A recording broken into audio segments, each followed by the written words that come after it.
A autobiografia venenosa de Mary Terezinha. Ela conviveu 20 anos com Teixeirinha, um dos maiores ídolos gaúchos. 7 anos depois da morte do cantor, Mary Terezinha lança um livro com escandalosas revelações. José Antônio Silva. Acusações de estupro, exploração, maus-tratos, ameaça de morte, indução ao aborto, histórias envolvendo uma avó que vende a própria neta aos 15 anos. Os personagens principais, um ídolo da música regional e uma pobre menina do interior. Logo, um sucesso garantido por um autêntico folhetim. Sem esquecer o detalhe de que a narrativa é em tom autobiográfico. Mas isso só não basta. Para temperar ainda mais este molho, dois personagens ardidos como pimenta, o falecido cantor e compositor Teixeirinha e sua ex-companheira, em todos os sentidos, Mary Terezinha.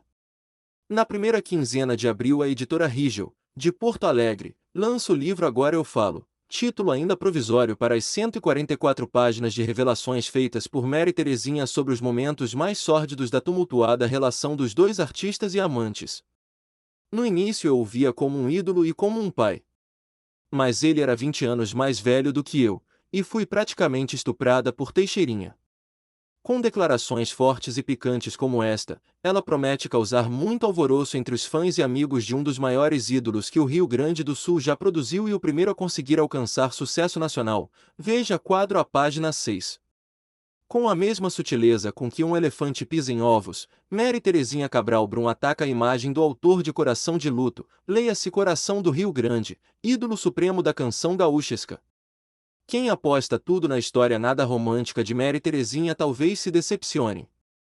Tradicionalmente voltada para a publicação de livros técnicos e também de manuais, a Rigel tenta encontrar por um novo caminho e encara com um misto de otimismo e cautela seu mais novo lançamento. É o que afirma o proprietário da editora, Rui Barbosa de Souza, será a nossa primeira experiência numa área diferente. Inicialmente será feita uma tiragem de 5.000 exemplares, mas a Rigel se mostra confiante no prestígio e na reaparição de Teixeirinha e planeja sessões de autógrafos no Rio de Janeiro e em São Paulo.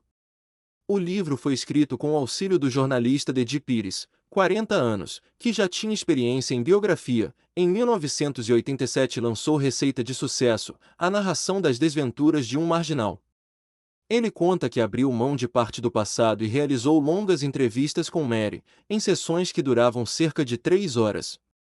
As entrevistas eram na casa dela, transcorriam num clima de muita tensão da parte dela, pois a gente estava tocando em fatos ainda bastante dolorosos para ela.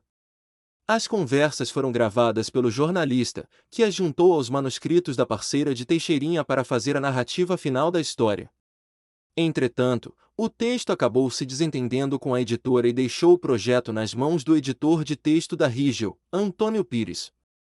O resultado poderá ser conferido, em breve, nas livrarias. Mary Terezinha prefere definir o livro como um desabafo de tudo o que passou na vida, especialmente os 20 anos que viveu ao lado de Teixeirinha. Ele foi um grande artista, mas na vida pessoal foi um homem extremamente autoritário e machista, que tinha poucos amigos e um egoísmo muito grande, diz. Segundo ela, o compositor gaúcho tinha um machismo sufocante. Por ser mulher, eu não podia opinar. Ele deixava eu falar, dizia que ia ouvir, mas não ouvia.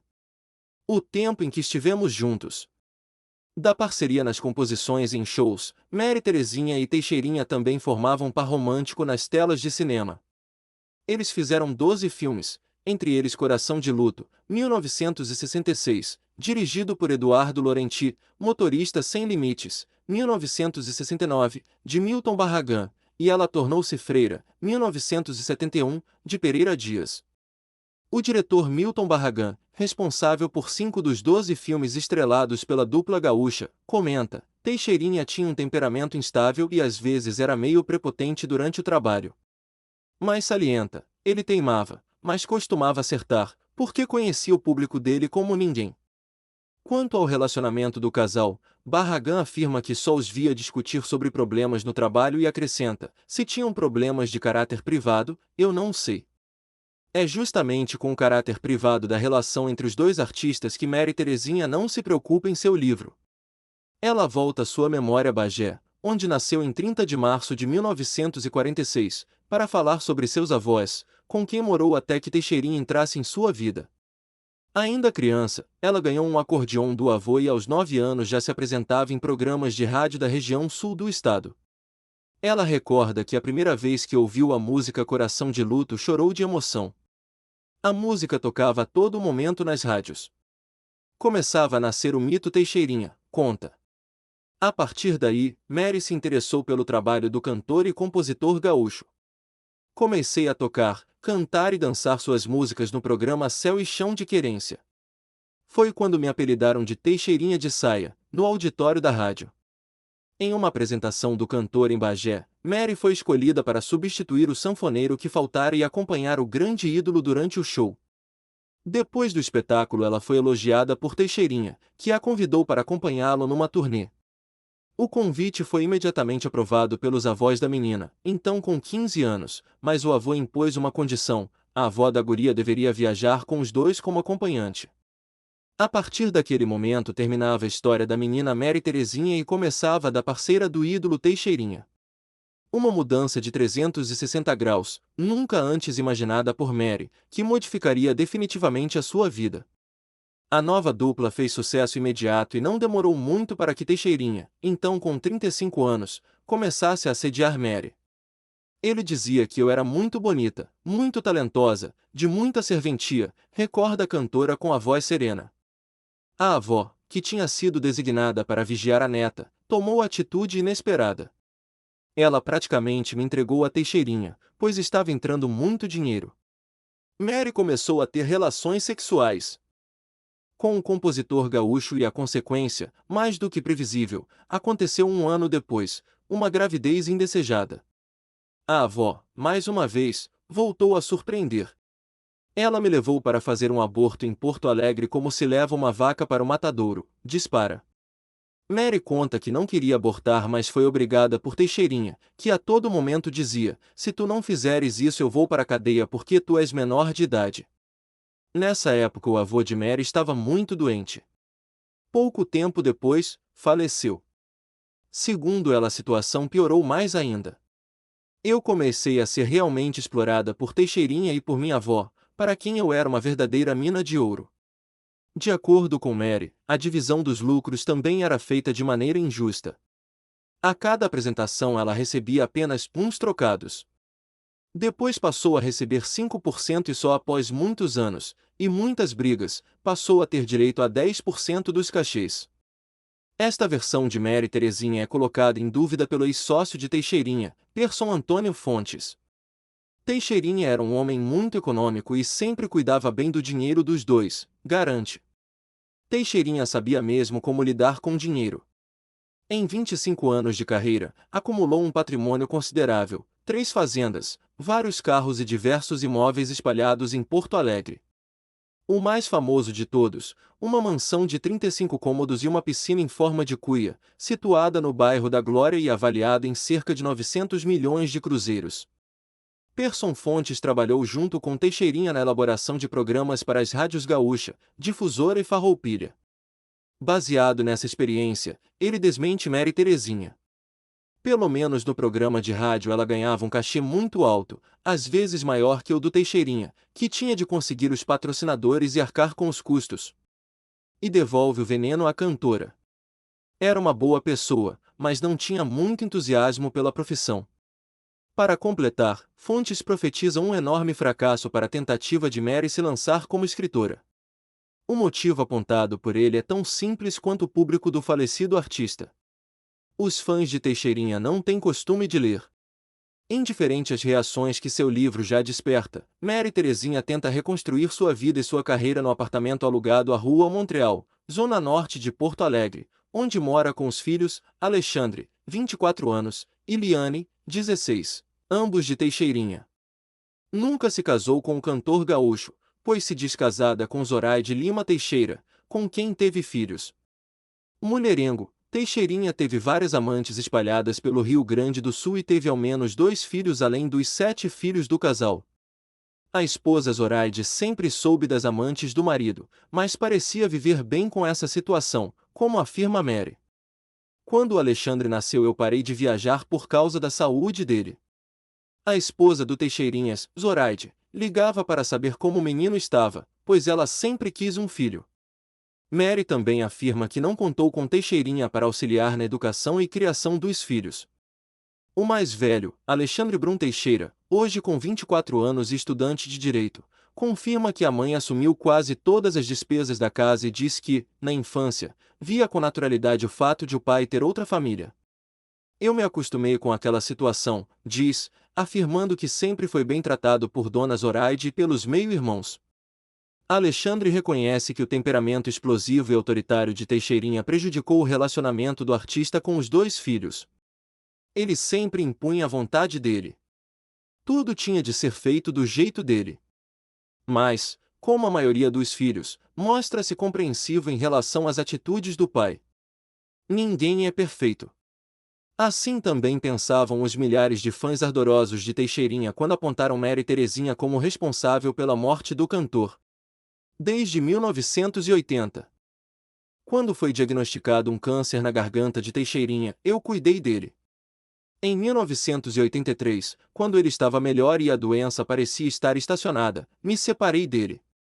Na realidade, esta foi a parte da história que o público não conseguiu aceitar. No início de 1984, para surpresa geral e indignação de muitos, Mary fugiu para os Estados Unidos com Ivan Trilha, um ex-ator de filmes de Teixeirinha. E ainda levou os filhos junto. Os fãs não entendiam como a louca Mary podia abandonar o coitadinho do Teixeirinha. A minha relação afetiva com Teixeirinha, que nunca foi satisfatória, já tinha terminado. Ele deixou de entrar na minha casa em outubro de 1983. O Ivan me ofereceu uma oportunidade de recomeçar, defende-se. Foi com Ivan Trilha que Mary conseguiu realizar um antigo sonho, casar no civil e no religioso. Mas o sonho durou pouco. Em fins de 1989, ela entrava com um pedido de desquite. Sou grata à atenção que Ivan Trilha dava a meus filhos, nós éramos muito diferentes, diz. Destaca que tomou coragem e largou Teixeirinha. Mary não quis saber mais do cantor até a sua morte, em 1985. Ela nem mesmo compareceu ao enterro. Desde 1984, cantando e compondo sozinha, Mary Terezinha vem construindo sua carreira individual. E não tem muito do que se queixar. Já se apresentou em vários países, gravou 5 discos solo e coloca-se hoje numa linha de música mais sertaneja que gaúcha. Canto o que meu coração e minha cabeça pedem, afirma, com ar de desafio. Entretanto, o dinheiro proporcionado pelos shows ainda não foi suficiente para devolver a Mary todos os bens que ela perdeu em função de uma neurite na coluna cervical, adquirida em 1983. Cheguei a ficar paralítica, recorda a cantora. Teixeirinha não me ajudou em nada, e fui obrigada a vender, um por um, todos os meus bens, um sítio em Viamão, um chalé em Capão da Canoa, a casa onde eu morava em Porto Alegre e o meu automóvel. Só assim consegui pagar o meu tratamento. Mary Terezinha prossegue realizando apresentações pelo interior do país e orgulha-se da independência conquistada do vento forte que sopra em sua carreira individual. Apesar da crise, aqui no Rio Grande do Sul somos eu e o gaúcho da fronteira os artistas que levam mais público aos circos onde nos apresentamos, garante. A comparação não deixa de ser pitoresca, já que o próprio gaúcho da fronteira confessa que Teixeirinha era o seu ídolo, no início da carreira, mas salienta, quando me aproximei dele, o ídolo caiu no chão, sem revelar maiores detalhes sobre o motivo de tanta decepção. Só sei o que todo mundo sabe, que Teixeirinha era muito machista, dispara. Certamente muitos fãs de Teixeirinha e da própria Mary terão muitas dúvidas quando o livro for lançado. Será que tudo é verdade? Por que ela só resolveu falar sobre isso 7 anos depois da morte do cantor? A ex-ministra Zélia Cardoso de Mello, por exemplo, não demorou tanto para lavar publicamente a roupa suja que acumulou com o também ex-ministro Bernardo Cabral. E sofreu as consequências de sua decisão. Na semana passada ainda havia alunos da USP querendo fugir de suas aulas. Muitos fãs de Mary poderão agir da mesma maneira.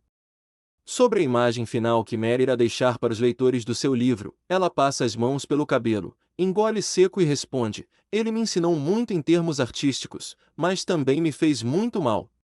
O sentimento maior que ficou dele foi o de pena, muita pena. Boxe, Sucesso com música simples. Atarracado, cabelos crespos e olhos pequenos. Assim era Vitor Mateus Teixeira, o Teixeirinha. Ele foi o primeiro cantor regional a alcançar sucesso nacional com músicas simples, de letra fácil, que surgiam a partir do cruzamento entre ritmos dos pampas, como a rancheira, e toadas sertanejas. A mesma fórmula, com exceção do ritmo, é usada atualmente por milhares de cantores em todo o Brasil. A própria Mary Terezinha reconhece a importância do ex-amante. Ele foi o primeiro fenômeno de massa da música gaúcha. Ao longo dos 25 anos de carreira, o cantor Coração do Rio Grande, como ficou conhecido, produziu 65 LPs, vendeu 18 milhões de cópias, deixou 900 composições e fez 12 filmes e 9 filhos. Ele atribuía o sucesso de suas músicas e filmes à simplicidade das histórias que contava. Sou ídolo porque falo a língua do povo e o povo me entende, dizia.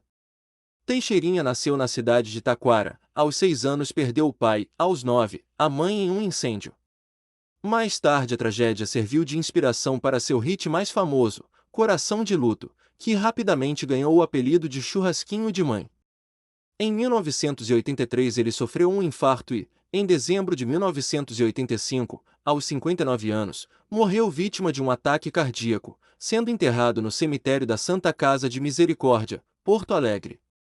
Um ano e meio depois, sua mulher, Zoraide, mandou fazer uma estátua de bronze em tamanho natural para colocar no jazigo de Teixeirinha, onde está até hoje. Legenda da foto. Estátua. Homenagem de Zoraide.